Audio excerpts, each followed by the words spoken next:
ഞാൻ അതുമായിട്ട് ബന്ധപ്പെട്ടിട്ടില്ല. പ്രധാനപ്പെട്ട നേതാക്കളെ ഞങ്ങൾ തിരഞ്ഞെടുപ്പിന് ശേഷം ഇരുന്നിട്ടില്ല.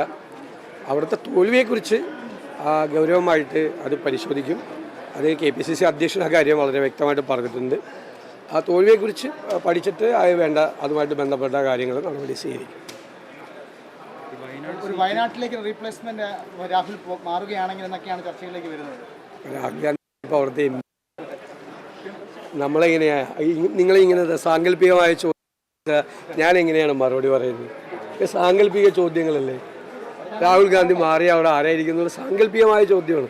ഞാനതിന് ഉത്തരം പറയില്ല. അങ്ങനെ ഈ മാധ്യമങ്ങളുടെ മുമ്പിലാണോ കോൺഗ്രസ് സ്ഥാനാർത്ഥിയെ നിശ്ചയിക്കുന്നത്? ഞാനാണോ സ്ഥാനാർത്ഥിയെ നിശ്ചയിക്കുന്ന ആൾ? സ്ഥാനാർത്ഥിയെ നിശ്ചയിക്കാൻ വേണ്ടിയിട്ട് കോൺഗ്രസ് അതിൻ്റേതായൊരു മെക്കാനിസം ഉണ്ട്. അത് ചർച്ച ചെയ്തിട്ട് നമ്മൾ പേരുകൾ സമർപ്പിച്ചിട്ട് അങ്ങനെ വന്നാൽ ഏത് സീറ്റിലേക്കാണെങ്കിലും 2 സീറ്റ് മത്സരമുണ്ടല്ലോ, പാലക്കാട് അതുപോലെ ചേലക്കരയിലും ഉപതെരഞ്ഞെടുപ്പുണ്ട്. അതിലെ പോലും സ്ഥാനാർത്ഥികളെ പ്രഖ്യാപിക്കുന്നത് ഹൈക്കമാൻഡാണ്. അപ്പോൾ നിങ്ങൾ എന്നോട് ഇങ്ങനത്തെ ചോദ്യം ചോദിച്ചാൽ എനിക്ക് പറയാൻ പറ്റും?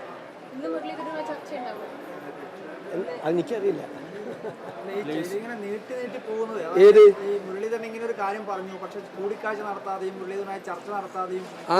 ആര് പറഞ്ഞു നിങ്ങളുടെ മുമ്പിൽ വെച്ചാണ് ചർച്ച നടത്തുന്നത്? അദ്ദേഹമായിട്ടൊക്കെ സംസാരിക്കുന്നുണ്ട്. അദ്ദേഹം പ്രധാനപ്പെട്ട കോൺഗ്രസിന്റെ നേതാവല്ലേ. അദ്ദേഹമായിട്ട് മുതിർന്ന ആളുകൾ എല്ലാവരും അദ്ദേഹമായിട്ട് സംസാരിച്ചിട്ടുണ്ട്. നിങ്ങൾക്ക് എന്ത് ഇത്ര പ്രശ്നം? നിങ്ങൾ കുറച്ച് മാധ്യമങ്ങൾ എല്ലാവരും ആണെന്ന് ഞാൻ പറയുന്നില്ല. തെരഞ്ഞെടുപ്പിന്റെ പിറ്റേ ദിവസം പോലെ ഈ കുത്തിത്തിരിപ്പായിട്ട് ഇറങ്ങിയിരിക്കുന്നതാണ്.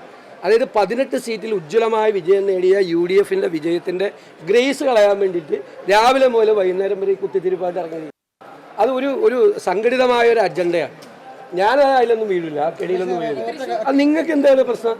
അതൊക്കെ പാർട്ടിക്കകത്തുള്ള പ്രശ്നങ്ങളല്ലേ, ആഭ്യന്തരമായിട്ടുള്ള കാര്യങ്ങളല്ലേ. നിങ്ങൾ അങ്ങനെ ഒരിക്കലും അത് ചെയ്യരുത്.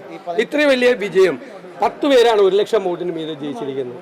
അതിൽ 4 പേര് 2 ലക്ഷത്തിന് മീതെ, 2 പേര് 3 ലക്ഷത്തിന് മീതെ ജയിച്ച ഉജ്ജ്വലമായ വിജയമാണ്. ആ വിജയത്തിൻ്റെ ഗ്രേസ് കളയല്ലേ. തോൽവി എന്ന് പറയുന്നത് അദ്ദേഹത്തിന് പുത്തരിയാണ്. ആ തോൽവി എന്ന് പറയുന്നത് തോറ്റിട്ടുള്ളതല്ലേ തെരഞ്ഞെടുപ്പിൽ. നിങ്ങൾ എന്തിനാ ഇത് മാത്രം ചർച്ച ചെയ്തുകൊണ്ടിരിക്കുന്നത്? എനിക്ക് മനസ്സിലാകുന്നില്ല.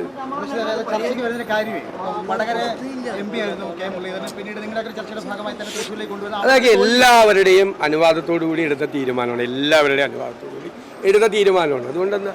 അതുകൊണ്ടെന്താ തെരഞ്ഞെടുപ്പിൽ തോൽവി എന്ന് പറയുന്നത് ആദ്യമായിട്ടാണ്? അദ്ദേഹത്തിന് ആദ്യമായിട്ടാണോ? അല്ലല്ലോ. തെരഞ്ഞെടുപ്പിലെ തോൽവിക്കിടയായ സാഹചര്യങ്ങളെക്കുറിച്ച് പാർട്ടി അന്വേഷിക്കും.